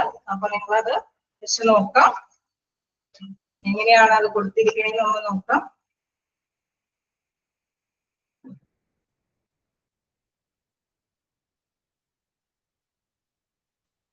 ഓക്കെ, നമുക്ക് നോക്കാം. പ്രിപ്പയറിംഗ് ഫോർ ഓഡിറ്റ് ഇമ്പോർട്ടന്റ് ആണോ എന്ന് ചോദിച്ചാൽ നിങ്ങൾ എന്തായാലും സ്റ്റേജസ് ഓർഡർ ആയിട്ട് തന്നെ പഠിച്ചിരിക്കുക. കാരണം ഓഡിറ്റ് എന്നുള്ളത് എന്താണ്, പിന്നെ സെലക്ടിങ് ക്രൈറ്റീരിയ, അതായത് മാനദണ്ഡം ഉണ്ടായിരിക്കണം. മെഷറിംഗ് പെർഫോമൻസ്, അതിന്റെ ആ മാനദണ്ഡം വെച്ചിട്ട് നിലവിലുള്ള സ്റ്റേജ് പെർഫോമൻസ് മെഷർ ചെയ്യണം. മേക്കിംഗ് ഇംപ്രൂവ്മെന്റ്സ്, മെഷർ ചെയ്തിട്ട് എന്തെങ്കിലും ഇംപ്രൂവ്മെന്റ്സ് വരുത്തണമെങ്കിൽ അത് വരുത്തുക. സസ്റ്റൈനിങ് ഇംപ്രൂവ്മെന്റ്, ആ ഇംപ്രൂവ്മെന്റ്സ് എന്താണ് നിലനിർത്തുക. തന്നെ റീഓഡിറ്റ്. അപ്പൊ ഇതില് ഇതുകള് സ്റ്റേജസ് കൊടുത്തിട്ട് 5th സ്റ്റേജ് ഓഫ് പറഞ്ഞുകൊണ്ട് ചോദ്യം ചോദിച്ചു കഴിഞ്ഞാൽ നിങ്ങൾ എന്ത് പറയും? അത് 5th സ്റ്റേജ് ഏതാണ്? സസ്റ്റൈനിങ് ഇംപ്രൂവ്മെന്റ് അല്ലെ. ആദ്യം തന്നെ നമ്മൾ ഓഡിറ്റ് എന്താണെന്നുള്ളത് മനസ്സിലാക്കുന്നു. Then selecting criteria. ഈ ഒരു ഇത് കണ്ടന്റ് ജസ്റ്റ് ഞാൻ ഈ പറഞ്ഞത്രയും മാത്രമേ ഇതിൽ മൊത്തം വിവരിക്കുന്നുള്ളൂ. അപ്പൊ അത് നിങ്ങൾ ജസ്റ്റ് ഒന്ന് മനസ്സിലാക്കി വെക്കുക. Preparing audit, selecting criteria, measuring performance, making improvement, sustaining improvement, reaudit. ഇനി ഈ ഇത് മാറ്റേഴ്സ് എന്താണെന്ന് ജസ്റ്റ് ഒന്ന് ഓർത്ത് വെക്കുക. പിന്നെ ചിലതില് നമുക്കറിയാം ആ ഒരു ഇതൊക്കെ സെലക്ടിങ് ക്രൈറ്റീരിയ ഒക്കെ എങ്ങനെയാണ് കൈകാര്യം ചെയ്യുന്നതൊക്കെ എത്ര പോയിന്റ്സ് ഒക്കെയാണ് അത് വരുന്നത് നമുക്ക് അറിയാനായിട്ട് സാധിക്കും. എല്ലാം ബൈഹാർട്ട് പഠിക്കണമെന്നല്ല, ചിലത് നിങ്ങൾ മെഷറിംഗ് ലെവലൊക്കെ എങ്ങനെയാണെന്നുള്ളത് മനസ്സിലാക്കി വെക്കാൻ നോക്കാം. പ്രിപ്പയറിംഗ് ഫോർ ഓഡിറ്റ്, അതിൽ നമുക്ക് മനസ്സിലാക്കേണ്ടത് ആദ്യം തന്നെ നമ്മളൊന്ന് പ്ലാൻ ചെയ്യണം അല്ലെ. എന്താണ് ചെയ്യേണ്ടതെന്ന് നമുക്കറിയാം. വ്യത്യസ്ത ഒരു മേഖലയാണ് ഒരു സർവീസ് എന്ന് പറയുന്നത്. പേഷ്യൻസിന് കൊടുക്കുന്ന സർവീസ് എന്ന് പറയുമ്പോൾ പല കാര്യങ്ങൾ കൂടി ചെയ്ത് അനുകൂലമാക്കിയാൽ മാത്രമേ ബെറ്റർ ആയിട്ട് റിസൾട്ട് നമുക്ക് നേടിയെടുക്കാൻ പറ്റുള്ളൂ അല്ലെ. ചിലപ്പോ സ്റ്റാഫിനെ മാത്രം കൈകാര്യം ചെയ്താൽ ചിലപ്പോൾ റിസൾട്ട് കിട്ടണമെന്നില്ല. ചിലപ്പോ മെഷീനറിയുടെ പ്രോബ്ലംസ് ആയിരിക്കും, ചിലപ്പോൾ ടൈമിംഗ് കാൽക്കുലേഷന്റെ ഷെഡ്യൂളിന്റെ പ്രോബ്ലംസ് ആയിരിക്കാം, അല്ലെങ്കിൽ വേറെ ഏതെങ്കിലും സർവീസിന്റെ കാര്യങ്ങളായിരിക്കാം പ്രോബ്ലംസ് വരുന്നത്. അപ്പൊ എന്താണ് എന്തിനു വേണ്ടിയിട്ട് ഏതെങ്കിലും മാറ്റേഴ്സ് ആണ് നമ്മൾ ചെയ്യണേന്ന് അറിയില്ല. ഏത് രീതിയിലുള്ള ഓഡിറ്റ് ആണ് ആദ്യം നടത്തേണ്ടത്, എവിടെയാണ് ഓഡിറ്റ് നടത്തേണ്ടതെന്ന് ആദ്യം തന്നെ മനസ്സിലാക്കേണ്ടതുണ്ട്. അപ്പൊ പ്ലാനിങ് ഓഡിറ്റ് ചെയ്യണം. പിന്നെ എന്താണ് യൂസർ ഇൻഫോർമേഷൻസ്. അപ്പൊ അതിന് നമുക്ക് ഇൻഫോർമേഷൻസ് അതുമായി ഒരു ഓഡിറ്റിന് വേണമെങ്കിൽ എന്താണ് അതുമായിട്ട് കുറെ ഇൻഫോർമേഷൻസ് നമ്മൾ കണ്ടെത്തണം അല്ലെ. വിവരങ്ങൾ ശേഖരിക്കേണ്ടതുണ്ട്, ആക്ട് ചെയ്യേണ്ടതുണ്ട്. Second users informations. Selecting A topic. നമ്മളിപ്പോ ഒരു ഓഡിറ്റ് നടത്തണമെന്ന് പറഞ്ഞപ്പോ ഓരോ ഡിപ്പാർട്ട്മെന്റിലെ ഓരോ നഴ്സുമാരുടെ കാര്യങ്ങളാണെന്ന് വെച്ചു. അപ്പൊ അവർക്ക് അതുമായി ബന്ധപ്പെട്ട കുറെ ഇൻഫോർമേഷൻസ് അവരുടെ റെക്കോർഡ്സും കാര്യങ്ങളൊക്കെ ചിലപ്പോൾ നമ്മൾ നോക്കാൻ വരുത്തി വെക്കേണ്ടതുണ്ടാവും. ഈ സെലക്ടിങ് ടോപ്പിക് അതില് ഏതാണ് ചിലപ്പോ അവരുടെ ആ യൂട്ടിലൈസേഷൻ അല്ലെ, അവര് ചെയ്യുന്ന സേവനത്തിനെ കുറിച്ചിട്ടാണോ, അതല്ലെങ്കിൽ അവര് വരുന്ന കറക്റ്റ് ടൈമിങ്ങിനെ കുറിച്ചിട്ടാണോ, അതല്ലെങ്കിൽ എന്തെങ്കിലും അവരുടെ ഷിഫ്റ്റുകൾ മറ്റു വ്യക്തികളെ യൂട്ടിലൈസ് അതനുസരിച്ചിട്ടുള്ള മറ്റുള്ളവർക്ക് ഓവർ ടൈം കൊടുക്കുന്നതിനെ കുറിച്ചിട്ടാണോ. അപ്പൊ എന്ത് ടോപ്പിക്കിനെ കുറിച്ചിട്ടാണെന്നുള്ള കാര്യമാണ് നെക്സ്റ്റില് നമ്മൾ തീരുമാനിക്കേണ്ടത്. ഒരു ടോപ്പിക്ക് കിട്ടി, അതുമായി ബന്ധപ്പെട്ട കുറെ ഇൻഫോർമേഷൻസ് കിട്ടി, പിന്നെ അതിനെ സ്പെഷ്യലൈസ് ചെയ്ത് ഏത് ടോപ്പിക്കാണ് അതിന്റെ ഏത് ടോപ്പിക്കാണെന്ന് നോക്കാം. അങ്ങനെ ഒരു ടോപ്പിക്ക് നോക്കുമ്പോൾ നമുക്ക് അറിയാൻ പറ്റും എന്താണ് പ്രയോറിറ്റി ഏതിനാണ് കൊടുക്കേണ്ടത്. ഒരുപാട് അതുമായി ബന്ധപ്പെട്ട കുറെ കാര്യങ്ങൾ ഉണ്ടാവും. അതിൽ ഏതിനാണ് മുൻഗണന കൊടുക്കേണ്ടത്, ഏത് ടോപ്പിക്കാണ് നമ്മൾ ഓഡിറ്റിന് വേണ്ടി മുൻഗണന കൊടുക്കുന്നത്. ദെൻ ഡിഫൈനിങ് ദ പർപ്പസ്, അതിനുശേഷം എന്താണ് ഉദ്ദേശം. അപ്പൊ ഈ ഒരു ടോപ്പിക്ക് സ്പെഷ്യൽ ടോപ്പിക്ക് നമ്മൾ പ്രയോറിറ്റി ചെയ്ത് എടുത്ത് അതിന് വേണ്ടിയിട്ട് ഓഡിറ്റ് നടത്തും. അപ്പൊ അത് എന്ത് വേണ്ടിയിട്ട്, അത് എന്ത് ഉദ്ദേശത്തോട് കൂടിയിട്ടാണ് ആ ഓഡിറ്റ് നടത്തുന്നത് എന്നുള്ള കാര്യം ലാസ്റ്റ് വരുന്നത്. എന്താണ് പ്രിപ്പയറിംഗ് ഫോർ ഓഡിറ്റിൽ വരുന്നത്. ഓക്കെ, ഓഡിറ്റ് നടത്തുക എന്നുള്ളൊരു ആശയം വരുന്നു. പിന്നെ അതുമായി ബന്ധപ്പെട്ട ഇൻഫോർമേഷൻസ് കാണുന്നു, അതിൽ നിന്ന് കുറച്ച് കാര്യം സെലക്ട് ചെയ്യുന്നു, അതിൽ ഏതാണ് മുൻഗണന കൊടുക്കണമെന്ന് നോക്കുന്നു. പിന്നെ അതുമായി ബന്ധപ്പെട്ട എന്ത് ഉദ്ദേശത്തോടു കൂടിയാണ് ഓഡിറ്റ് ചെയ്യുന്നത് അതിലേക്ക് എത്തുന്നു. വീണ്ടും selection of criteria. Selection criteria എന്ന് പറഞ്ഞാൽ നമ്മളിപ്പോ ഒരു കാര്യത്തിലേക്ക് എത്തി നിൽക്കുകയാണ്. ഇനി അത് ഏത് മാനദണ്ഡം വെച്ചിട്ടാണ് നമ്മൾ അളന്ന് നോക്കേണ്ടത്. ഏതെങ്കിലും ഒരു മാനദണ്ഡം വേണമല്ലോ, ഇത് ശരിയായിട്ട് തന്നെയാണോ പോണേന്നുള്ളത് അറിയാൻ വേണ്ടിയിട്ട്. അപ്പൊ നമ്മൾ ഏതെങ്കിലും ഒരു മാനദണ്ഡം കണ്ടെത്തേണ്ടതാണ്. അതിൽ പറയുന്നത് ഡിഫൈൻ ക്രൈറ്റീരിയ. അതിൽ തന്നെ എന്താണ് മാനദണ്ഡം എന്നുള്ളത് കണ്ടെത്തുക. നമ്മൾ ഇപ്പൊ കഴിഞ്ഞ വർഷത്തേക്ക് കോവിഡുമായി ബന്ധപ്പെട്ട എന്തെങ്കിലും കാര്യങ്ങൾ അവലോകനം ചെയ്യാൻ വേണ്ടിയിട്ടാണെന്ന് വെച്ച് കഴിഞ്ഞാൽ, നമ്മൾ ഇപ്പോഴത്തെ കോവിഡ് ആണെങ്കിൽ എന്താണ് പഴയ കാലഘട്ടത്തില്, നേരത്തെയുള്ള കോവിഡ് കാലഘട്ടത്തില് എന്നെന്ന രീതിയിൽ ഈ മാസത്തില് എത്ര കോവിഡ് റിപ്പോർട്ട് ചെയ്തു, ഇന്ന കാര്യങ്ങളൊക്കെ എങ്ങനെ ചെയ്തു, ആ ഒരു ബേസിലായിരിക്കും അല്ലെ. അപ്പൊ എന്തെങ്കിലും അതുമായി ബന്ധപ്പെട്ട ഏതെങ്കിലും ഒരു സ്റ്റാൻഡേർഡ് ഉണ്ടാവും, അത് ഡിഫൈൻ ചെയ്യുക. then അതില് നെക്സ്റ്റ് എന്താണ് സോഴ്സ് ഓഫ് എവിഡൻസ്. അപ്പൊ അത് നമ്മൾ കൈകാര്യം അവലോകനം ചെയ്യുന്നതിന് വേണ്ടിയിട്ടുള്ള സോഴ്സുകൾ ചിലപ്പോ അപ്പോഴത്തെ ആ മന്തിലെ ഡാറ്റാസ് ആയിരിക്കും, അതല്ലെങ്കിൽ ആ ടൈമിൽ ഇരുന്ന ഡോക്ടേഴ്സിന്റെ കുറച്ച് സേവനങ്ങളുടെ കാര്യങ്ങളായിരിക്കും നോക്കാനായിട്ട് നോക്കുക. അതുമായി ബന്ധപ്പെട്ട എവിഡൻസ് തെളിവുകൾ നോക്കുക. then appraising the എവിഡൻസ്, ആ എവിഡൻസ് വെച്ചിട്ട് വിലയിരുത്തുക, ഓക്കെ ആണോ എന്നുള്ളത് വിലയിരുത്തുക. അതാണ് സെലക്ഷൻ ക്രൈറ്റീരിയ. ഒരു മാനദണ്ഡം നിശ്ചയിക്കുമ്പോൾ അതായും തന്നെ എന്ത് മാനദണ്ഡം എന്ന് മനസ്സിലാക്കുക, അതിന്റെ സോഴ്സ് കണ്ടെത്തുക, അത് വിലയിരുത്തുക. മാനദണ്ഡം ഓക്കെ നമുക്ക് കൈകാര്യം ചെയ്യാൻ പറ്റുമെന്ന് മനസ്സിലുറപ്പിക്കുക. then next measuring level of performance. നമ്മളിപ്പോ സ്റ്റാൻഡേർഡ് ഫിക്സ് ചെയ്താൽ മാത്രം പോരാല്ലേ, നമുക്ക് മാറ്റങ്ങൾ വരുത്തണമെങ്കിൽ എന്താണ് നിലവില് ഒരു കാര്യങ്ങൾ എങ്ങനെയാണ് നടക്കണേന്നും കൂടി നമ്മൾ മനസ്സിലാക്കേണ്ടത്. അതാണ് മെഷറിംഗ് ലെവൽ ഓഫ് പെർഫോമൻസിൽ വരുന്നത്. അപ്പൊ അതിന് വീണ്ടും ഇതേമാതിരി തന്നെയുണ്ട് എന്താ പ്ലാനിങ് ഡാറ്റ കളക്ഷൻ. അതിൽ തന്നെ ഈ ഡാറ്റകളൊക്കെ കളക്ട് ചെയ്യണം. നമ്മളിപ്പോ കറക്റ്റ് ആയിട്ടുള്ള രീതിയിലുള്ള കാര്യങ്ങളെ കുറിച്ചിട്ടുള്ള ഡാറ്റകളൊക്കെ കളക്ട് ചെയ്യണം. പിന്നെ മെത്തേഡ്സ് ഓഫ് കളക്ടിങ്, ഇത് ഏത് രീതിയിലാണ് ഈ കളക്ഷൻ, ഈ പറയുന്ന ഇൻഫോർമേഷൻസ് എങ്ങനെയാണ് ഇത് കളക്ട് ചെയ്യുന്നത്. നമുക്ക് ഓടിപ്പോയി കഴിഞ്ഞ് കഴിഞ്ഞാൽ ചില ഇൻഫോർമേഷൻസ് അങ്ങനെ ക്യാച്ച് ചെയ്യാൻ പറ്റില്ല അല്ലെ. ചിലപ്പോൾ റെക്കോർഡ്സിലായിരിക്കും നോക്കേണ്ടത്, ചിലപ്പോൾ വേറെ ഏതെങ്കിലും ഹിസ്റ്ററീസ് ആയിരിക്കും എടുത്ത് നോക്കേണ്ടത്. അത് ഏത് മെത്തേഡ് ഉപയോഗിച്ചിട്ടാണ് കളക്ട് ചെയ്യുന്നത്. നമുക്ക് കണ്ടായിരുന്നു ചിലപ്പോൾ ക്വസ്റ്റ്യൻ വഴി കളക്ട് ചെയ്യാം, അല്ലെങ്കിൽ ചെക്ക് ലിസ്റ്റ് വഴി കളക്ട് ചെയ്യാം, അല്ലെങ്കിൽ റെക്കോർഡ്സ് നോക്കി കളക്ട് ചെയ്യാം. അപ്പൊ ഏത് രീതിയിലാണ് നമ്മൾ ഈ ഇൻഫോർമേഷൻസ് കളക്ട് ചെയ്യാൻ നോക്കാം. പിന്നെ ഹാൻഡ്ലിംഗ് ഡാറ്റ, അതിനുശേഷം അത് എങ്ങനെ ഹാൻഡിൽ ചെയ്യാം, നമ്മൾ ഈ കമ്പാരിസൺ നടത്തുന്നത് ഏത് രീതിയിലാണെന്നത് നോക്കാം. സ്റ്റാൻഡേർഡ് വെച്ച് നമുക്ക് മെഷർ ചെയ്യേണ്ടതുണ്ട്, അത് ഏത് രീതിയിലും നമുക്ക് കമ്പാരിസൺ നടത്താം. നെക്സ്റ്റ് സ്റ്റേജ് എന്ന് പറയുന്നത് മേക്കിംഗ് ഇംപ്രൂവ്മെന്റ്സ്. അപ്പൊ നമ്മളിങ്ങനെ കമ്പയർ ചെയ്യുമ്പോഴാണ് നമുക്ക് മനസ്സിലാവുന്നത് ചില കാര്യങ്ങളൊക്കെ നമ്മൾ കമ്പയർ ചെയ്യുക, അതായത് ഇംപ്രൂവ്മെന്റ്സ് ഒക്കെ വരുന്നുണ്ടോ. അതിവിടെ പോയിന്റ് വൈസ് ആയിട്ട് പറയുന്നുണ്ട്. Identify barriers, fear, lack of understanding, low morale, poor communication etcetera. In case നമുക്ക് ഒരു എക്സാമ്പിൾ നോക്കിക്കഴിഞ്ഞ് കഴിഞ്ഞാൽ ഒരു ഹോസ്പിറ്റലിലെ സ്റ്റാഫിന്റെ കാര്യങ്ങളാണ്. ഇപ്പൊ സ്റ്റാഫുകൾക്ക് ചിലപ്പോൾ നല്ല സേവനം കാഴ്ചവെക്കാൻ സാധിക്കാത്തത് ഒരുപക്ഷെ അവരുടെ വില തടസ്സങ്ങളായിരിക്കും. ഐഡന്റിഫൈ ബാരിയേഴ്സ് എന്ന് വെച്ചാൽ എന്തെങ്കിലും തടസ്സം കൊണ്ടായിരിക്കും അവർക്ക് സേവനങ്ങൾ കൃത്യമായിട്ട് കാഴ്ചവെക്കാൻ പറ്റാത്തത്. ഇൻ കേസ് ഫിയർ ആയിരിക്കാം, എന്ന് വെച്ചാൽ പേടി കൊണ്ടായിരിക്കാം. ലാക്ക് ഓഫ് അണ്ടർസ്റ്റാൻഡിങ്, അവർക്ക് അത് എന്താ ചെയ്യണമെന്ന് അറിയാൻ പാടില്ലാത്തത് കൊണ്ടായിരിക്കാം. ലോ മോറൽ, എന്തെങ്കിലും ധാരണകളുടെ പുറത്തായിരിക്കും ഈ സേവനങ്ങൾ കാഴ്ചവെക്കാൻ പറ്റാത്തത്. പൂർ കമ്മ്യൂണിക്കേഷൻ, ഒരുപക്ഷെ നല്ല രീതിയിലുള്ള ആശയവിനിമയം നടത്താത്തത് കൊണ്ടായിരിക്കാം ഇവർക്ക് സേവനങ്ങൾ കാഴ്ചവെക്കാൻ പറ്റാത്തത് അല്ലെ. ഇപ്പൊ നമുക്കറിയാം ഹോസ്പിറ്റലാവുമ്പോൾ സേവനങ്ങളാണ് ഉണ്ടാവേണ്ടത്. അപ്പൊ ചില കേസുകളിൽ ഈ പേഴ്സൺസിന് കൃത്യമായിട്ട് സേവനം കാഴ്ചവെക്കാൻ സാധിക്കുന്നില്ല എങ്കിൽ അത് എന്താണെന്ന് ഐഡന്റിഫൈ ചെയ്യണം. എന്തുകൊണ്ട്, എന്ത് തടസ്സത്തിലാണ്. ചിലപ്പോൾ മേലധികാരികളുടെ തടസ്സം. നമുക്കറിയാം നഴ്സുമാരുടെ ഡ്യൂട്ടി തന്നെ ഹൈറാർക്കിയിൽ എന്താണ് നമുക്ക് ടോപ്പ് ലെവലിലുള്ള ഉള്ളവര് പറയുന്ന നഴ്സുമാരുടെ ഇതിലുണ്ടല്ലേ, അവരെ പേടിച്ചിട്ടായിരിക്കും ചിലപ്പോൾ സ്റ്റാഫ് നഴ്സ് ചില ഡ്യൂട്ടീസ് ബാരിയേഴ്സ് എന്ന് പറഞ്ഞു കഴിഞ്ഞാൽ തടസ്സങ്ങൾ.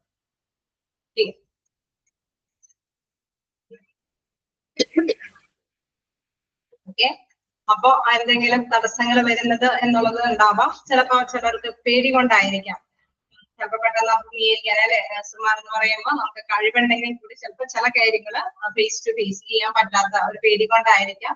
ലാക്ക് ഓഫ് അണ്ടർസ്റ്റാൻഡിങ്, അതെന്താ ചെയ്യുന്നതെന്ന് പെട്ടെന്ന് അറിയാൻ പാടില്ലാത്തത് കൊണ്ടായിരിക്കാം പെട്ടെന്ന് ആ കേസുകൾ അറ്റൻഡ് ചെയ്യാത്തത്. ചിലപ്പോൾ ലോമോറയിൽ എന്ന് വെച്ചാൽ മനോവീര്യം ഇല്ലാത്ത ഒരവസ്ഥയിലായിരിക്കും. താഴ്ന്ന രീതിയിലുള്ള മനോവീര്യം ഇല്ലാത്തത് കൊണ്ടായിരിക്കാം. പുവർ കമ്മ്യൂണിക്കേഷൻ, മറ്റുള്ളവരോട് കൂടെ ഒന്ന് ചർച്ച ചെയ്തുകൊണ്ട് ഇതിന് എന്തെങ്കിലും ചെയ്യാനായിട്ടുള്ള ഒരു പ്രോബ്ലം കൊണ്ടായിരിക്കാം ഈ കേസുകൾ അവര് അറ്റൻഡ് ചെയ്യാത്തത്, പെട്ടെന്ന് തന്നെ സേവനം കാഴ്ചവെക്കാനായിട്ട് തയ്യാറാവാത്തത്.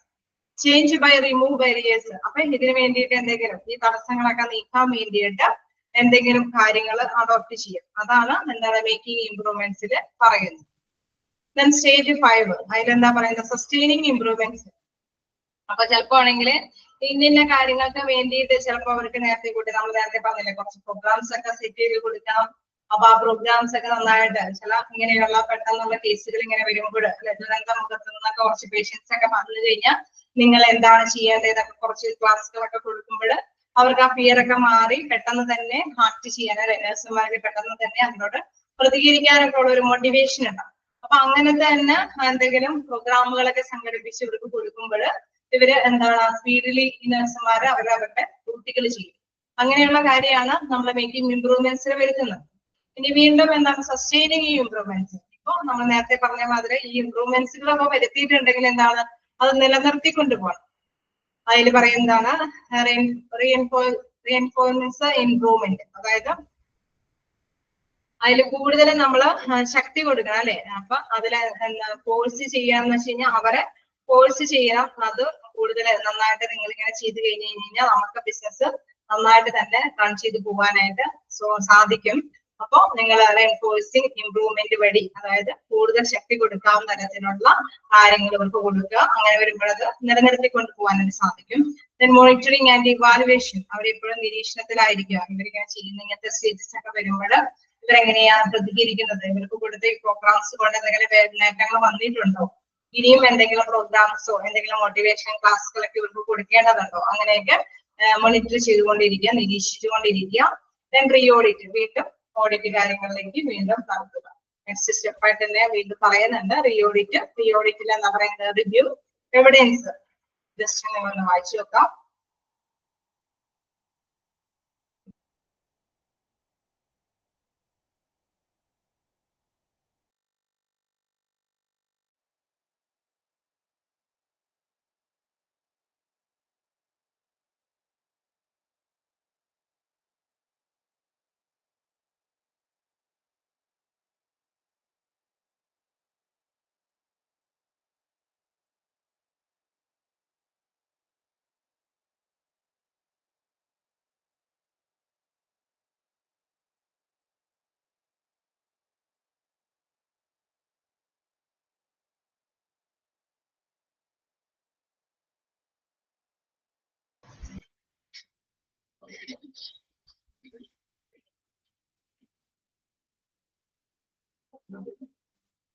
ഓക്കെ, അപ്പൊ എന്താണ് നിങ്ങൾ വായിച്ചു നോക്കിയായിരുന്നോ? എന്താണ് നമ്മള് സസ്റ്റെയിനിങ് ഇംപ്രൂവ്മെന്റ് വരെയാണ് പറഞ്ഞു നിർത്തിയത്. അതായത് നമ്മൾ ഇംപ്രൂവ്മെന്റ്സ് ഒക്കെ എന്തെങ്കിലും ഭേദഗതികൾ വരുത്തണമെങ്കിൽ നമ്മൾ ചെയ്യണമെന്ന് പറഞ്ഞു. പിന്നെ അത് നിലനിർത്തിക്കൊണ്ട് പോകണം അല്ലെ. നമ്മള് നിലനിർത്തിയാൽ മാത്രമേ വിചാരിച്ച ലക്ഷ്യത്തിലേക്ക് എത്താനായിട്ട് സാധിക്കുകയുള്ളൂ. അപ്പൊ നിലനിർത്താൻ വേണ്ടിയിട്ട് ഇടയ്ക്കിടയ്ക്ക് എന്തെങ്കിലും വീണ്ടും ശക്തി കൊടുക്കുന്ന രീതിയിലുള്ള എന്തെങ്കിലും പ്രോഗ്രാംസോ മോട്ടിവേഷൻ ക്ലാസ്സുകളൊക്കെ കൊടുക്കാം. ദെൻ മോണിറ്ററിങ് ആൻഡ് ഇവാലുവേഷൻ, അവരെ എപ്പോഴും നിരീക്ഷിച്ചുകൊണ്ടിരിക്കുക, ഇവാലുവേറ്റ് ചെയ്ത് വിലയിരുത്തിക്കൊണ്ടിരിക്കുക. Then reaudit. Reaudit എന്ന് പറയുമ്പോൾ വീണ്ടും ഇത് ചെക്ക് ചെയ്തുകൊണ്ടിരിക്കുക. നമുക്കറിയാം ഓഡിറ്റ് എന്ന് പറയുന്നത് മന്ത്ലി ഒക്കെ അല്ലെ, ചിലപ്പോഴൊക്കെ ചില കാര്യങ്ങളൊക്കെ മന്ത്ലി അല്ലെങ്കിൽ 3 months കൂടുമ്പോഴൊക്കെ ഓരോ ഭാഗത്തിനെ കുറിച്ചിട്ടും കാര്യങ്ങളൊക്കെ അവര് അവലോകനം ചെയ്തുകൊണ്ടിരിക്കും. അപ്പൊ അങ്ങനെ റീ ഓഡിറ്റ് കാര്യങ്ങൾ ചെയ്തുകൊണ്ടിരിക്കുക. 6th സ്റ്റേജിലും അത് തന്നെയാണ് പറയുന്നത്. റീ ഓഡിറ്റ്, റിവ്യൂ എവിഡൻസ് അല്ലെ. അപ്പൊ അത് റിവ്യൂ എന്ന് വെച്ച് കഴിഞ്ഞാൽ അവലോകനം ചെയ്യുക, എവിഡൻസ് എന്ന് വെച്ച് കഴിഞ്ഞാൽ തെളിവുകളൊക്കെ വീണ്ടും വിലയിരുത്തിക്കൊണ്ടിരിക്കുക. പിന്നെ മെഷർ എഫക്റ്റീവ്നെസ്, അതിന്റെ ആ ഒരു ഫലപ്രാപ്തിയിൽ എത്രത്തോളം ഉണ്ട് എന്ന് മെഷർ ചെയ്തുകൊണ്ടിരിക്കുക. Then decide how often to reaudit, എത്ര നാള് വരെ ഇങ്ങനെ റീ ഓഡിറ്റ്. അപ്പൊ ഈ ഒരു സംഗതിയെ കുറിച്ചിട്ട്, ഈ ഒരു സംഗതി ഇപ്പൊ നമുക്കറിയാം ഒരു നഴ്സുമാരുടെ സേവനത്തിനെ കുറിച്ചിട്ടോ അല്ലെങ്കിൽ പേഷ്യൻസിന്റെ വരവിനുള്ള ഒരു ഡിലേ വരെ അവരെ മീറ്റ് ചെയ്യുന്നതിന്റെ ആ ഒരു ഡിലേ ഒക്കെ വരുന്നുണ്ടെങ്കിൽ അതിനെ ഓവർകം ചെയ്യാനായിട്ടുള്ള കാര്യങ്ങളെ കുറിച്ചിട്ടോ എന്തെങ്കിലും ചെയ്യുമ്പോൾ അത് ഇങ്ങനെ കണ്ടിന്യൂസ് ആയിട്ട് ചെയ്തുകൊണ്ടിരിക്കുക. ആ ഒരു പ്രോബ്ലം ഇഷ്യൂസ് പോകുന്നത് വരേക്കും ഓഡിറ്റ് ചെയ്ത് അത് നിലനിർത്തിക്കൊണ്ടിരിക്കുക. ആ പ്രോബ്ലംസ് ആ മാറ്റർ സോൾവ് ആവുന്നത് വരേക്കും നിലനിർത്തിക്കൊണ്ടിരിക്കുക. അതാണ് decide how often to reaudit പറയുന്നത്. പിന്നെ ഓൺഗോയിങ് പ്രോസസ് മോണിറ്ററിംഗ്, ഇപ്പൊ നിലവിലുള്ള പ്രോസസ്സ് എപ്പോഴും മോണിറ്റർ നടന്നുകൊണ്ടിരിക്കുന്ന ആ പ്രോസസ്സുകൾ പ്രവർത്തനങ്ങളൊക്കെ എപ്പോഴും നിരീക്ഷിച്ചുകൊണ്ടിരിക്കും. ഇതെല്ലാമാണ് റീ ഓഡിറ്റില് വരുന്നത്. ഓക്കെ, അങ്ങനെ ഒരു 6th സ്റ്റേജ് വരെയൊക്കെയാണ് നമുക്ക് പഠിക്കാനുള്ളത്. പ്രധാനമായിട്ടും എന്താണ് നമ്മൾ ഈ ഒരു സെക്ഷൻ കൃത്യമായിട്ട് തന്നെ ഈ ഒരു ഇതിൽ തന്നെ മാനറിൽ തന്നെ പഠിച്ചു വെക്കുക. Preparing for audit, selecting criteria, measuring performance, making improvement, sustaining improvement, re audit. അത് അതേ ഇതിൽ തന്നെ ആ ഒരു ഫ്ലോയിൽ തന്നെ, അതായത് ആ ടേം അനുസരിച്ച് തന്നെ പഠിച്ചുകൊണ്ടിരിക്കുക. പിന്നെ എന്താണ് നമുക്ക് ഏതെങ്കിലും ക്രൈറ്റീരിയ വെച്ചിട്ട് വരുമ്പോ എന്തെങ്കിലും നമുക്കൊരു സ്റ്റാൻഡേർഡും അല്ലെ, നമ്മുടെ കൃത്യമായിട്ട് സ്റ്റാൻഡേർഡ് ഫിക്സ് ചെയ്തിട്ട് കറന്റ് എലമെന്റും കൂടി നോക്കിയിട്ട് കമ്പയർ ചെയ്തിട്ടാണ് ഇംപ്രൂവ്മെന്റ് വരുത്തണേ എന്നുള്ള പോയിന്റ്സ് നിങ്ങൾ ജസ്റ്റ് മനസ്സിലാക്കി വെക്കുക. എന്തെങ്കിലും ഇംപ്രൂവ്മെന്റ് വരുത്തുന്നുണ്ടെങ്കിൽ എന്താണ് സ്റ്റാൻഡേർഡും കറന്റ് ആയിട്ടുള്ള പ്രവർത്തനങ്ങളും കൂടി കമ്പയർ ചെയ്തിട്ടാണ് എന്തെങ്കിലും ഇംപ്രൂവ്മെന്റ്സ് വരുത്തുകയുള്ളൂ, ഓഡിറ്റിൽ വരുത്തുകയുള്ളൂ ആ ചേഞ്ചസ്. ആ ഒരു കാര്യം നിങ്ങൾ എപ്പോഴും മനസ്സിലാക്കി വെക്കുക. പിന്നെന്താണ്, ഇതെല്ലാം പൊതുവെ ചെയ്യുന്നത് ഓർഗനൈസേഷന്റെ നല്ല ഒരു പ്രോഫിറ്റബിൾ ആക്കുന്ന തരത്തിലുള്ള ആവശ്യത്തിന് വേണ്ടിയിട്ടായിരിക്കും നല്ല കാര്യം കൂടി ഓർമ്മ വെച്ചേക്കാം. ഇനി എന്തെങ്കിലും പോയിന്റ് ഉണ്ടെങ്കിൽ ചോദിക്കാം, എന്തെങ്കിലും ഉണ്ടെങ്കിൽ.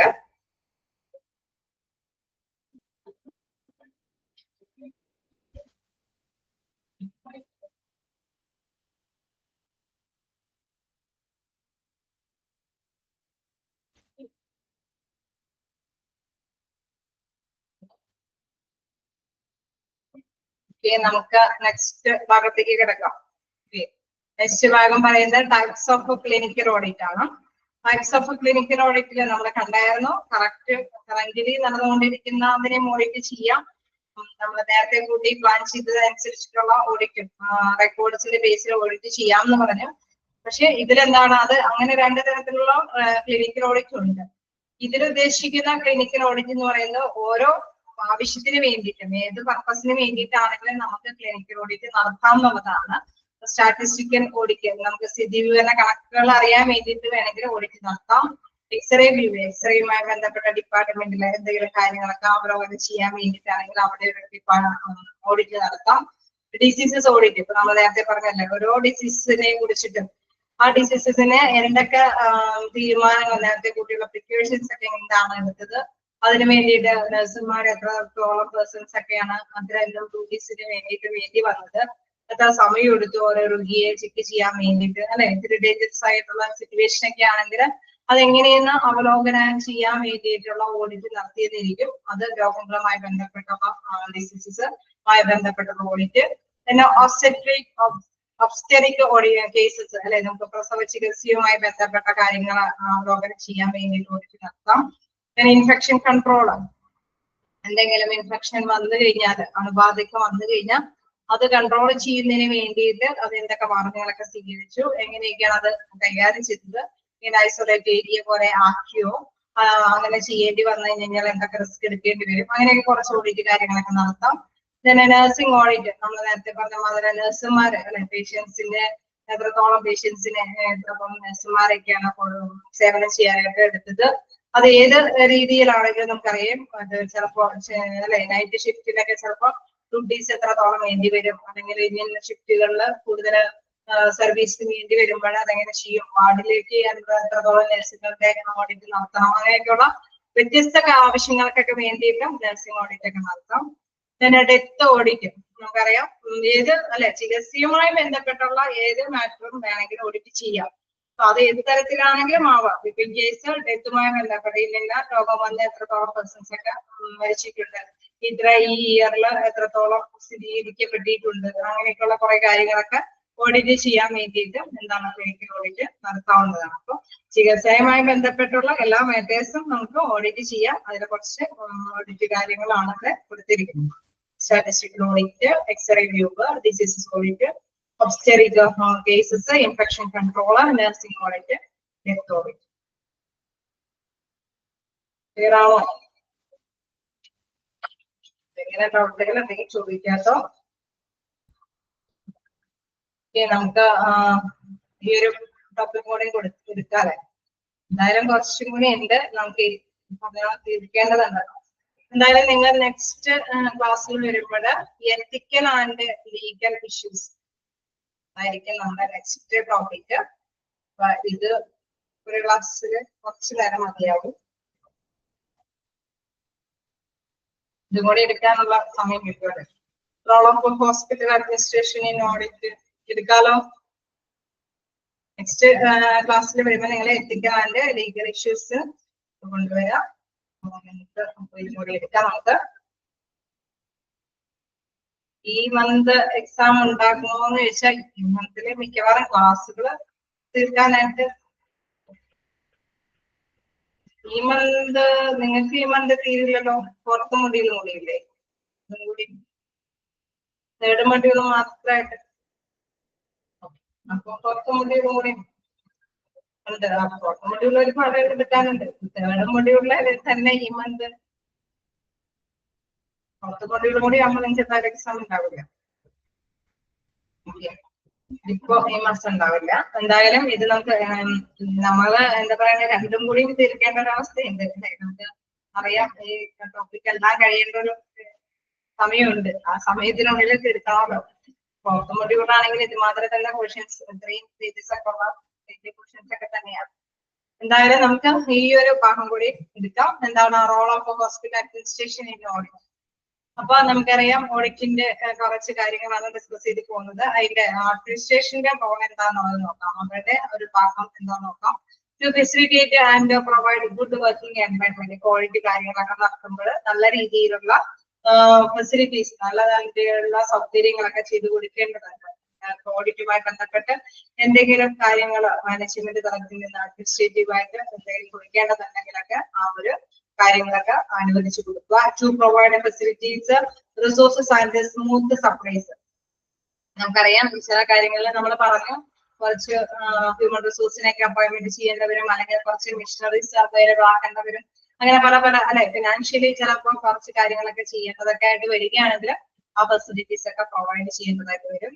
Then to motivate to enable the medical care providers to work in the enthusiastically, അതായത് സിസ്റ്റമാറ്റിക്കലി ആയിട്ട് നമുക്ക് അറിയാം നന്നായി തന്നെ വർക്ക് ചെയ്യണം അല്ലെ. എന്നാൽ മാത്രമേ അവർക്ക് നല്ല രീതിയിലുള്ള റിസൾട്ട് നേടിയെടുക്കാനായിട്ട് സാധിക്കൂ. അപ്പൊ നമ്മുടെ ആ രീതിയിൽ നല്ല ഉത്സാഹശീലകൾ ആയിട്ടുള്ള വർക്കേഴ്സ് ആയിരിക്കും. നഴ്സുമാരാണെങ്കിലും ഡോക്ടേഴ്സ് ആണെങ്കിലും നല്ല ആക്റ്റീവായിട്ട് വർക്ക് ചെയ്യുകയാണെങ്കിൽ എന്താണ് നല്ല രീതിയിൽ റിസൾട്ട് നേടിയെടുക്കാനായിട്ട് സാധിക്കും. അപ്പൊ ടു മോട്ടിവേറ്റ് മെഡിക്കൽ കെയർ, അതിനു വേണ്ടിയിട്ട് നല്ല ചികിത്സ കാഴ്ചവെക്കാൻ വേണ്ടിയിട്ടുള്ള പ്രചോദനങ്ങൾ വർക്കേഴ്സിന്റെ കയ്യിൽ ഉണ്ടാക്കിയെടുക്കുക എന്നുള്ളത്. To attend patient complaint by redressal committee, അതായത് നമുക്കറിയാം പരാതി പരിഹാര കമ്മിറ്റി ഇതുവഴി എന്തെങ്കിലും കംപ്ലൈന്റ്സ് ഉണ്ടെങ്കിൽ അത് മീറ്റ് ചെയ്ത് നല്ല രീതിയിലുള്ള മാർഗനിർദ്ദേശങ്ങൾ കാഴ്ചവെക്കുക. To edit and monitor media coverage present notes, അതായത് നമുക്കറിയാം ഹോസ്പിറ്റലൊക്കെ ആവുമ്പോൾ ചില കാര്യങ്ങളൊക്കെ മീഡിയാസ് ഒക്കെ വന്നിരിക്കും. അപ്പൊ അവർക്ക് ഓഡിറ്റുമായി നേരത്തെ കണ്ട ഡെത്ത് ഓഡിറ്റ് എന്നൊക്കെ പറഞ്ഞ ചില കാര്യങ്ങളൊക്കെ അറിയാൻ വേണ്ടിയിട്ട് മീഡിയാസ് ആയിരിക്കും ചിലപ്പോൾ മുന്നേറ്റ് വരും.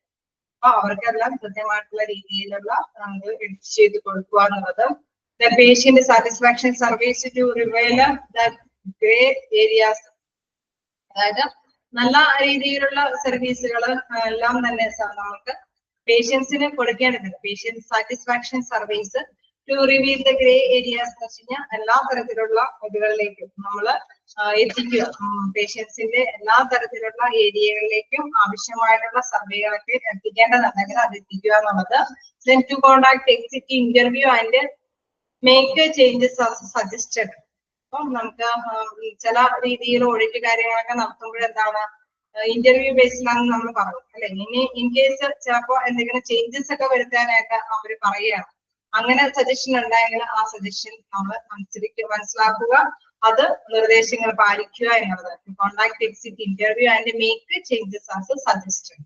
തന്നെ നമ്മൾ പറഞ്ഞല്ലേ ചില ഈ ഓഡിറ്റ് നടത്തുന്നത് ഇന്റർവ്യൂ ബേസിലൊക്കെയാണ്. അപ്പൊ ചിലർ ഇന്റർവ്യൂ ചെയ്യുമ്പോൾ ചില സജഷൻസ് നമ്മളോട് ആവശ്യപ്പെട്ടെന്ന് വരും. അപ്പൊ ഹോസ്പിറ്റലിൽ അഡ്മിനിസ്ട്രേറ്റീവ് പവറിലേപ്പിക്കുന്നവര് അതെന്താന്നുള്ള കാര്യങ്ങള് നിർദ്ദേശങ്ങൾ നിർദ്ദേശിക്കുക എന്നുള്ളത്. To frame clear cut objectives and policies, നിങ്ങൾക്കറിയാം ഓഡിറ്റ് നടത്തുമ്പോഴാണ് എന്തെങ്കിലും ഭേദഗതികൾ കൂട്ടിച്ചേർക്കേണ്ടതായിട്ട് വരുന്നത് അല്ലെ. എന്തെങ്കിലും ഇംപ്രൂവ്മെന്റ്സിന് വേണ്ടിയിട്ട് നല്ല സേവനം കാഴ്ചവെക്കാൻ വേണ്ടിയിട്ട് ചിലപ്പോ സൗകര്യക്കുറവിനെ കുറിച്ചിട്ടായിരിക്കും, അതല്ലെങ്കിൽ സേവനത്തിന്റെ സമയത്തിന്റെ കാര്യത്തിൽ വിലമതിക്കാൻ പറ്റാത്തതുകൊണ്ടായിരിക്കും. അപ്പൊ എന്തെങ്കിലും പോളിസികൾ അതുമായി ബന്ധപ്പെട്ട ഏത് രീതിയിലും കുറച്ച് നയങ്ങൾ നടപടിക്രമങ്ങൾ ചിലപ്പോൾ കൂട്ടിച്ചേർക്കേണ്ടതുണ്ടാവും. അത്തരം കാര്യങ്ങളെല്ലാം ക്ലിയർ കട്ട് ആയിട്ട് തന്നെ ആ ലക്ഷ്യങ്ങൾക്ക് അനുസരിച്ച് കൂട്ടിച്ചേർക്കുക എന്നുള്ളത്. To frame clear cut objectives and policies, ലക്ഷ്യങ്ങൾ നേടിയെടുക്കാൻ വേണ്ടിയിട്ട് നല്ല നല്ല നയങ്ങളെല്ലാം ഫ്രെയിം ചെയ്തെടുക്കുക എന്നുള്ളതെല്ലാം എന്താണ് ഒരു അഡ്മിനിസ്ട്രേറ്ററിന്റെ റോളാണെന്ന് പറയുന്നത്. അപ്പൊ അതുവരേക്കാണ് നമ്മൾ ഇന്ന് എടുത്തത്. എന്തെങ്കിലും ഡൗട്ട് ചെയ്താണ്ടൊക്കെ എനിക്ക് നോക്കാം.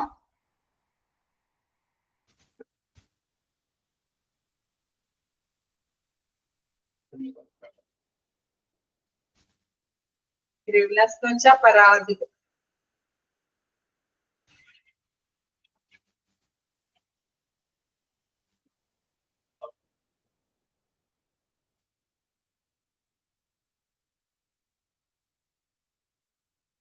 എന്തെങ്കിലും ഉണ്ടെങ്കിൽ നിങ്ങൾക്ക് ചോദിക്കാം.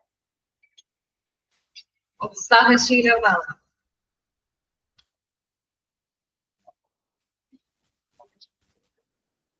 ഉത്സാഹശീലമുള്ള വർക്കേഴ്സ് അതാണ് ഉദ്ദേശിക്കുന്നത്.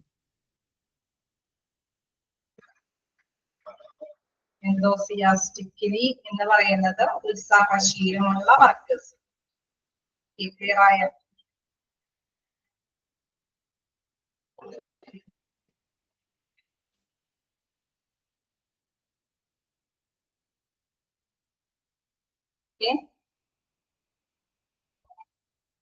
നമുക്കപ്പോ നെക്സ്റ്റ് ക്ലാസ്സിൽ കാണാം.